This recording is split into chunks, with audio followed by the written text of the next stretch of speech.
Monsieur le Président de l'Académie nationale des sciences et techniques du Sénégal, Monsieur le Secrétaire perpétuel, chers maîtres, Mesdames et Messieurs les membres de l'Académie, honorables invités. C'est avec plaisir que je me retrouve parmi vous pour vous parler d'un sujet passionnant, l'asthme et l'environnement. Pour illustrer nos propos, nous nous proposons de suivre le plan que voici. Dans un premier paragraphe, nous allons introduire, parler des définitions, de la physiopathologie, des facteurs environnementaux, avant d'aborder les aspects cliniques pour terminer avec la prise en charge. Que pouvons-nous dire? L'Organisation des Nations Unies, en fixant l'agenda 2030, 17 objectifs de développement durable, a mesuré l'ampleur des conséquences néfastes de l'altération de l'environnement sur la santé des populations. C'est ainsi que l'ODD 3, permettre à tous de vivre en bonne santé et promouvoir le bien-être de tous à tout âge, et l'ODD 13, prendre d'urgence des mesures pour lutter contre les changements climatiques et leurs répercussions en sont une illustration. Les activités de l'homme ont entraîné un rejet massif de CO2 et une augmentation des gaz à effet de serre. Le changement climatique, avec le réchauffement qui en est suivi, a entraîné une fonte des glaciers, une élévation des niveaux de la mer et des événements météorologiques extrêmes. Ces deux phénomènes ont contribué à l'augmentation des maladies respiratoires, en particulier l'asthme.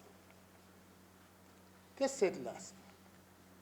Nous pouvons dire que c'est la maladie chronique la plus fréquente chez l'enfant.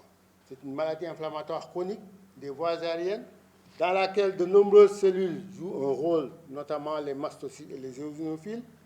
Et chez les sujets prédisposés, cette inflammation entraîne des symptômes qui sont généralement associés à une obstruction des voies aériennes importante, mais variable, qui est souvent réversible, soit spontanément, soit sous traitement bronchodilatateur. Et associé à ces symptômes d'obstruction, une hyperactivité de ces voies aériennes à une multitude de stimuli. Le GINA, Global Initiative for Asthma, en 2017, a mis en œuvre cette définition qui est plus opérationnelle. L'asthme est une maladie hétérogène, habituellement caractérisée par une inflammation chronique des voies respiratoires. L'asthme est caractérisé par deux principales caractéristiques. C'est l'existence d'antécédents de troubles respiratoires à type de sifflement expiratoire, de dyspnée, d'oppression thoracique et de toux, qui peut varier dans le temps et en intensité, mais également une limitation variable du flux expiratoire. Ces deux définitions concernent essentiellement l'asthme de l'adulte et l'asthme de l'enfant.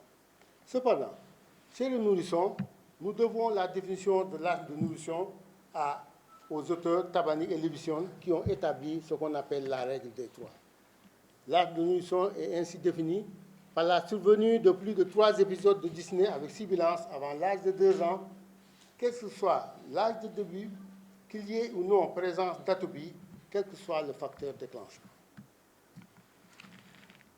Nous l'avions dit, et le président l'a rappelé, que c'est une maladie fréquente, c'est l'une des maladies les plus fréquentes chez l'enfant.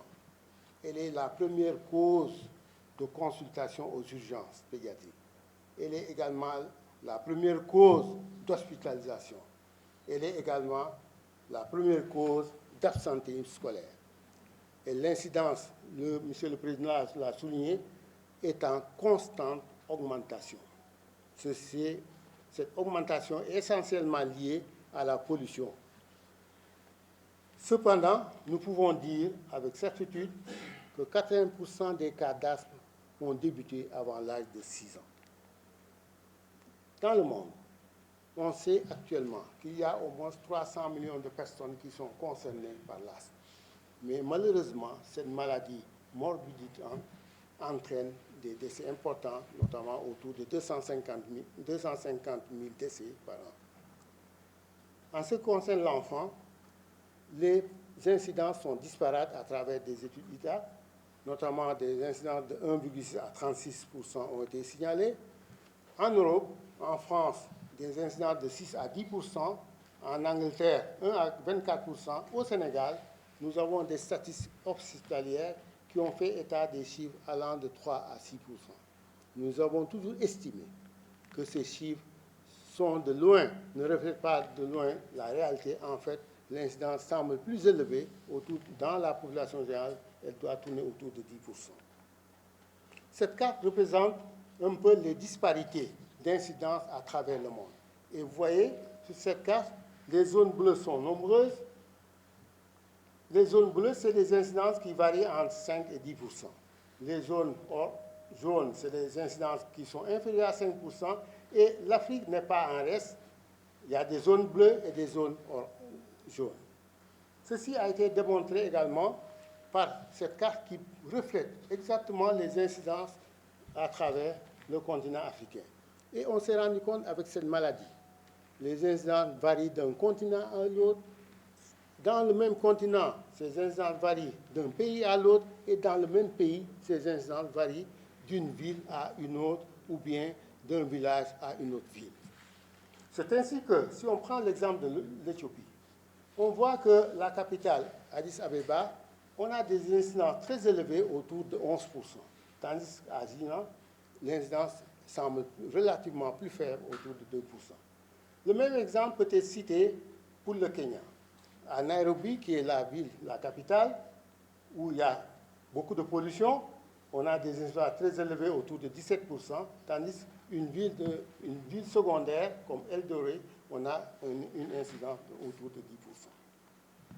Qu'en est-il de la physiopathologie? Cette physiopathologie, en fait, elle a un soubassement, c'est l'inflammation bronchique. Cette inflammation est associée à une hyperréactivité bronchique avec une obstruction des bronches. C'est l'ensemble de ces phénomènes qui expliquent les symptômes retrouvés dans l'asthme. Cependant, cette physiopathologie a connu ce qu'on appelle évolution dynamique. Évolution dynamique parce que, vers les années 70, on ne parlait que de bronchoconstriction pour pouvoir étudier tous les symptômes. C'est à partir des années 80 qu'on a mis en exergue le rôle important de l'inflammation bronchique pour expliquer l'obstruction. Mais à partir des années 90, quand on s'est rendu compte, malgré un traitement optimum, on ne parvenait pas à contrôler la crise de certains asthmatiques ou en tout cas à mettre en route un traitement de fond qui s'avère efficace, qu'on a pu mettre en évidence ce fameux phénomène de remodelage histologique des voies aériennes. Malheureusement, ces trois phénomènes physiopathologiques sont intriqués. Il y a l'inflammation, qui est le soubassement de tout. Il y a l'hypersensibilité des voies aériennes, suivie du remodelage histologique de ces voies aériennes. À partir des années 2000, on a quand même pu mettre en évidence d'autres phénomènes physiopathologiques. C'est ainsi qu'il y a des facteurs qui peuvent influencer et le développement de l'asthme et l'expression de l'asthme. On a trouvé des facteurs génétiques, les gènes prédisposant à l'atopie, des gènes prédisposant à l'hyperactivité bronchique, mais également on a su le rôle néfaste de l'obésité dans l'augmentation, en tout cas, de l'asthme. Et pour ce qui est du sexe, les garçons sont plus concernés que les filles. Ce qui nous amène à parler un peu des phénotypes. Des phénotypes, on s'est rendu compte également qu'il y a plusieurs facteurs qui peuvent intervenir dans le déclenchement de ces crises. Parmi ces facteurs, les facteurs les plus importants, ce sont les infections virales. À côté de ces infections virales, nous avons les facteurs comme les asthmes induits par l'exercice, les asthmes induits par le contact allergénique, et l'obésité n'est pas en reste. Mais cependant, on a souvent, chez les asthmatiques, des facteurs multiples qui peuvent entraîner des crises. Ces facteurs sont surtout majorés par l'altération de l'environnement. C'est ainsi que ces facteurs environnementaux que nous pouvons distinguer en deux catégories. Les facteurs, les polluants externes et les polluants internes.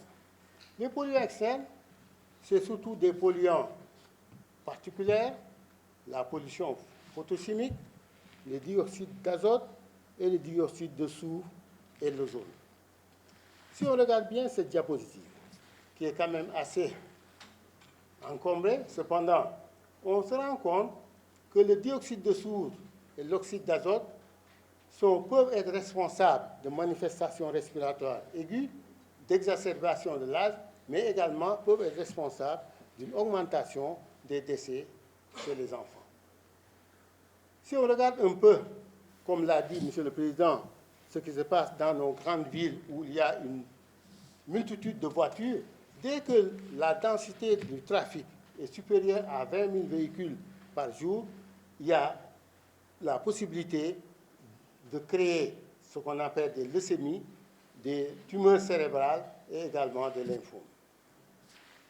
Pour ce qui est de l'ozone, nous devons veiller à sa protection parce que dès qu'il y a une altération de l'ozone, on a des manifestations respiratoires qui sont exacerbées. Et cette diapositive qui reflète un peu ce qui s'est passé à New York quand ils ont voulu standardiser les mesures pour en tout cas éviter les impacts sur l'ozone, ils se sont rendus compte qu'ils ont pu éviter 2 millions de symptômes respiratoires aigus par jour et par an. Ils ont également pu éviter 930 000 restrictions d'activité quotidienne par an. Ils ont pu également éviter 180 000 crises d'asthme par an. Ils ont pu éviter 3 500 de visites à l'urgence pour asthme et ils ont pu éviter 240 hospitalisations pour des maladies respiratoires non asthmatiques et 265 pour des maladies respiratoires asthmatiques. Et ils ont pu éviter 75 décès par an. C'est dire que l'impact positif en cas de la préservation de l'ozone. Qu'en est-il des polluants internes? Les polluants internes, ce que nous rencontrons dans nos maisons, liés aux animaux, surtout ce sont des animaux à poils longs, tels que les chats, l'origine et l'encens, et le monoxyde de carbone et les composés organiques volatiles. Ces substances peuvent altérer les fonctions respiratoires et être responsables de manifestations respiratoires que nous allons voir dans ces formes. D'abord, la crise aiguë d'asthme, nous y reviendrons. Ensuite, l'asthme aigu grave, nous y reviendrons également. La toux spasmodique nocturne, qui est la hantise de mes collègues pneumologues, j'en vois quelques-uns ici. L'asthme d'effort, l'asthme selon la sévérité et l'asthme selon le niveau de contrôle. La crise d'asthme aigu, c'est une crise d'asthme qui est une manifestation paroxystique caractérisée par une toux, une dyspnée, une oppression thoracique et une respiration sifflante. Les facteurs déclenchants de cette crise, ce sont les mêmes facteurs déclenchants. Les virus respiratoires d'abord, la pollution toujours, la fumée, le contact allergénique, les changements de temps. Qu'en est-il de l'asthme aigu grave? L'asthme aigu grave, encore appelé crise d'asthme aigu grave ou état de mal asthmatique, c'est une crise d'asthme qui ne répond pas à 3 traitements bronchodilatateurs bien conduits. Si en 2018, on parle de traitement bronchodilateur bien conduit, c'est un traitement par voie inhalée, parce qu'avec la voie inhalée, c'est comme si on déposait directement le médicament au niveau du site où on a besoin que son action se fasse, au niveau de ses voies aériennes. Malheureusement, cet état de mal asthmatique ou cet asthme aigu grave peut être responsable d'une insuffisance respiratoire aiguë qui est souvent ou qui peut être potentiellement mortelle. Mortelle, décès qu'il faut éviter par une prise en charge adéquate. Comment la faire? Cette prise en charge comprend 2 volets essentiellement. Le traitement des crises aiguës, mais également un traitement de fond. Le traitement des crises aiguës. Ce traitement fait appel à des bronchodilatateurs par voie inhalée, avec ou sans corticoïdes par voie générale.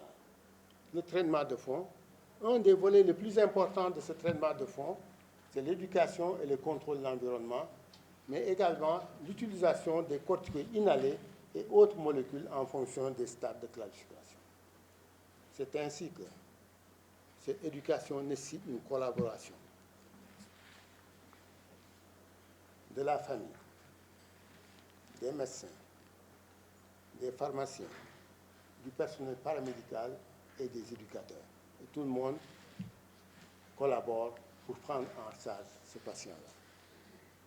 Et cette éducation, pour qu'elle soit efficace, il faut qu'il y ait une approche participative, inclusive, qui vise à aider le patient à mieux comprendre sa maladie, à acquérir et maintenir des compétences et à s'approprier son traitement.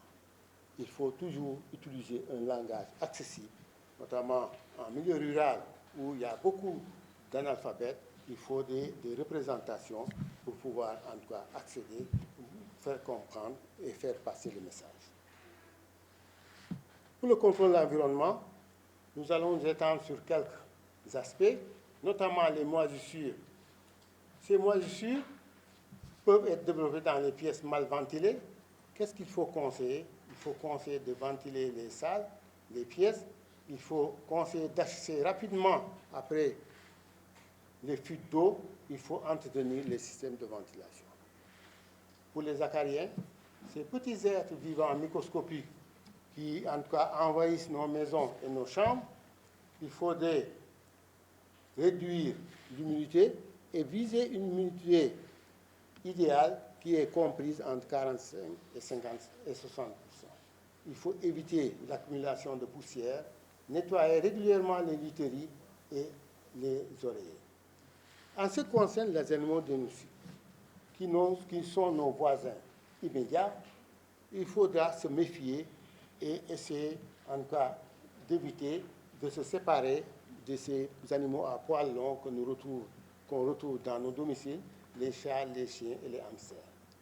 Il faut également leur interdire l'accès aux chambres et utiliser des aspirateurs. Pour ce qui est du tabac, le tabac est nocif, que ce soit le tabagisme passif ou actif. C'est des substances qui sont dangereuses, qui sont véhiculées par le tabac. Les conseils, il faut éviter de fumer dans les lieux clos, il faut respecter des zones de non-fumeurs, il faut tout le temps pouvoir renouveler l'air. Et je profite de cette occasion pour féliciter l'État du Sénégal qui a mis en place la loi anti-tabac en 2014 et qui n'a pas hésité à son application qui a commencé depuis 2016. Pour ce qui est de l'encens que nos mamans, nos sœurs et cousines utilisent très souvent dans les maisons, il faut s'en méfier parce que ce sont des irritants des voies aériennes et les conseils, c'est d'arrêter l'exposition.